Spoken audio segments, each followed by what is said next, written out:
ওয়াইদা কিলা লাহুম আমিনু কামা আমানান নাস, তাদেরকে যখন বলা হয় মানুষরা যেভাবে ঈমান এনেছে তোমরা সেভাবে ঈমান আনো। ওয়াইদা কিলা লাহুম, যখন তাদেরকে বলা হয় আমিনু তোমরা ঈমান আনো, কামা আমানান নাসু মানুষরা যেভাবে ঈমান এনেছেন, ক্বালু তারা বলে আনুমিনু আমরা কি ঈমান আনবো নাকি, কামা আমানাস সুফাহাউ বেকুবরা যেভাবে ঈমান এনেছে, নির্বোধরা যেভাবে ঈমান এনেছে, অজ্ঞ মানুষরা যেভাবে ঈমান এনেছে আমরা কি সেভাবে ঈমান আনবো নাকি। আলা, আল্লাহ আবার সতর্ক করছেন, ইন্নাহুম হুমুস সুফাহাউ নিশ্চয়ই মুনাফিকরাই বেকুব, মুনাফিকরাই নির্বোধ, মুনাফিকরাই বোকা। ওয়ালাকিন লা ইয়ালামুন, কিন্তু তাদের জ্ঞান নাই, তাদের জানা নাই। বড় করে বলুন সুবহানাল্লাহ। এখনো দেখবেন এক শ্রেণীর মানুষ, আমরা যারা ধর্মকর্ম পালন করি আমাদেরকে মনে করে আমরা বোকা, আমাদেরকে মনে করে আমরা নির্বোধ, মুসলমানদেরকে মনে করে ব্যাকডেটেড, মুসলমানদেরকে মনে করে পশ্চাৎপদ। যারা নামাজ পড়ে, যারা রোজা রাখে, যারা হজ করে, যারা ইবাদত করে তাদেরকে মনে করে এরা বর্তমান বিশ্বের জন্য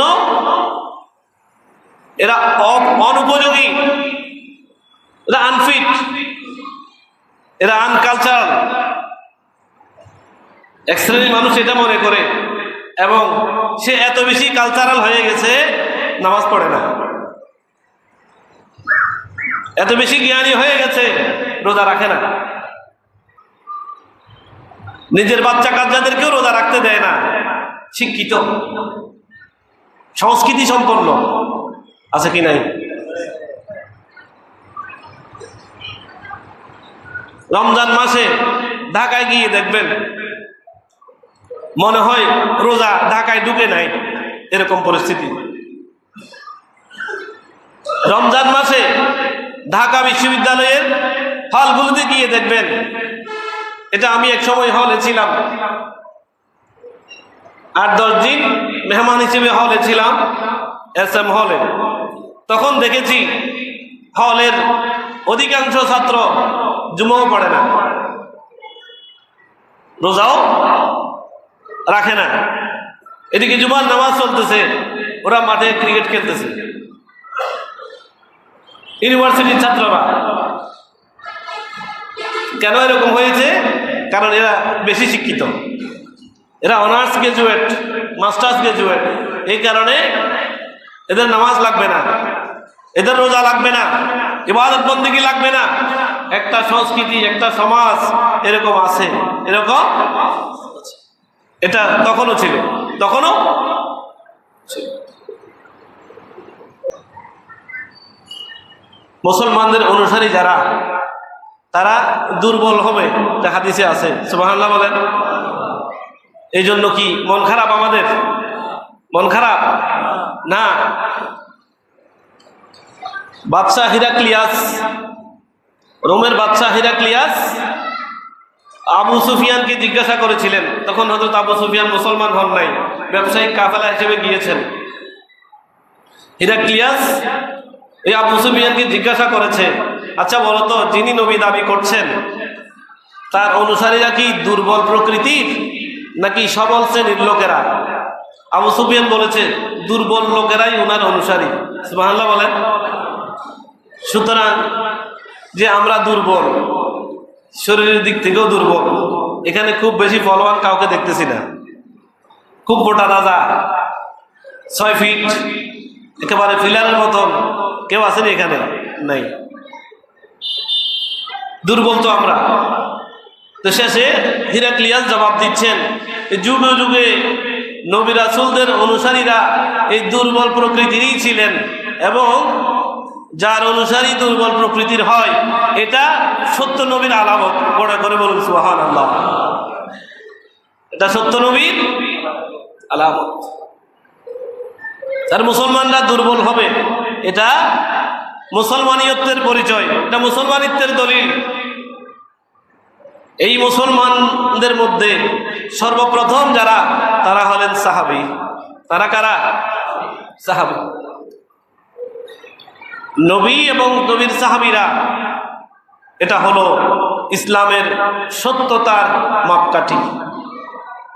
সত্যতার মাপকাঠি, এটাকে এক বাক্যে সংক্ষিপ্ত শব্দে বলা হয় মেয়ারে হক। মেয়ারে হক, সত্যের মাপকাঠি, সত্যের মানদণ্ড। আল্লাহ বলছেন যে মুসলমানরা যেভাবে ঈমান এনেছে তোমরা সেভাবেই মানানো। সুবহানাল্লাহ বলেন। তো ঈমান কোরআন শরীফ থেকে ঈমান আনো, এটা আল্লাহ বলেন নাই।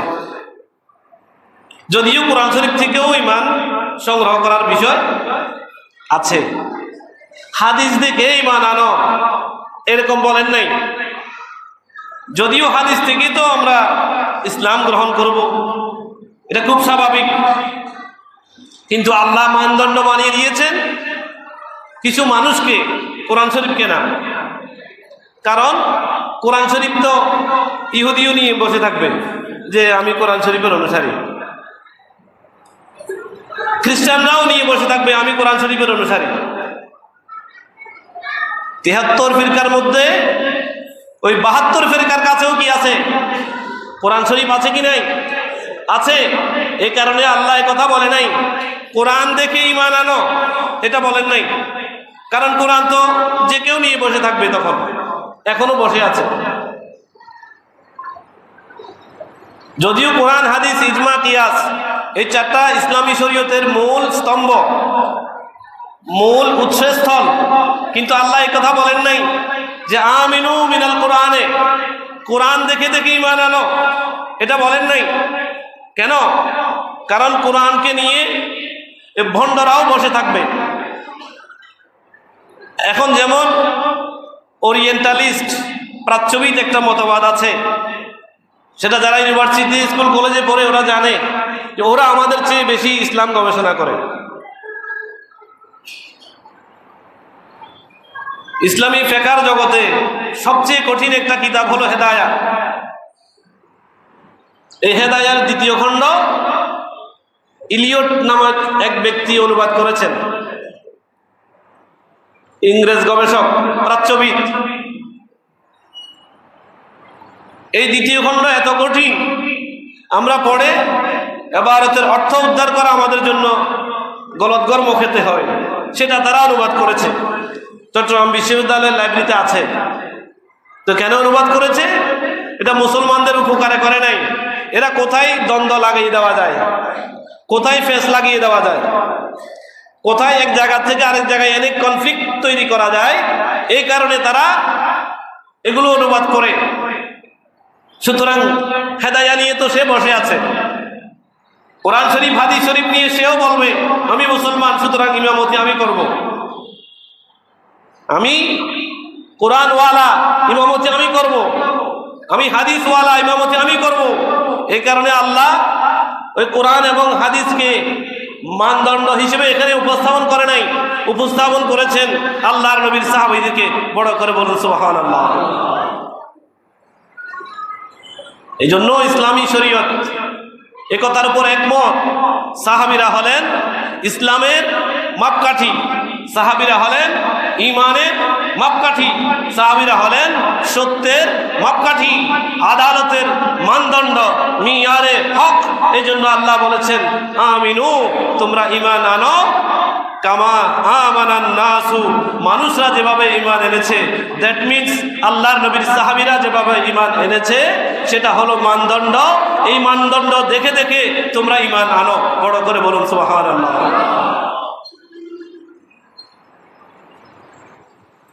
সাহাবীরা এমন সোনালী মানুষ যাদের উপরে আল্লাহ নিজেই সন্তুষ্টি প্রকাশ করেছেন। বড় করে বলি সুবহানাল্লাহ। রাদিয়াল্লাহু আনহুম, আল্লাহ ঘোষণা দিচ্ছেন আমি আল্লাহ তাদের উপরে সন্তুষ্ট হয়ে গেছি। ওয়ারাদু আনহু, তারাও আল্লাহর উপর সন্তুষ্ট, তারাও আল্লাহর উপর সন্তুষ্ট। এই সাহাবীদের মিয়ারে হক নিয়ে আগামী জুমাতেও আমরা আলোচনা করব। যেহেতু আল্লাহ বলেছেন আমিনু কামা আমানান নাসু, মানুষরা যেভাবে ঈমান এনেছে তোমরা সেভাবে ঈমান আনো। এই মানদণ্ডটা কিরকম?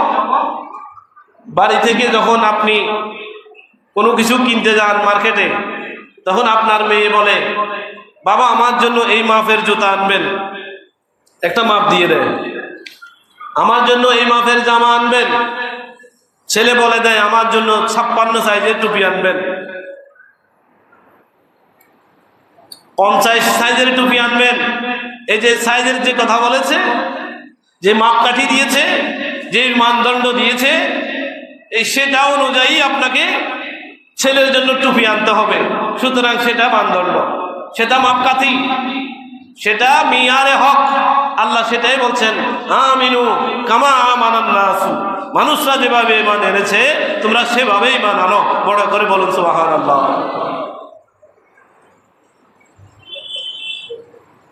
আল্লাহ পাক রব্বুল আলামিন আমাদের সবাইকে, সাহাবায়ে কেরামকে সত্যের মাপকাঠি জেনে এবং মেনে, মিয়ারে হক জেনে এবং মেনে, ইনসাফ আদালতের মাপকাঠি জেনে এবং মেনে আমাদেরকে মুসলমানিত্ব অবলম্বন করে দুনিয়া এবং আখিরাতে কামিয়াবি হাসিল করার তৌফিক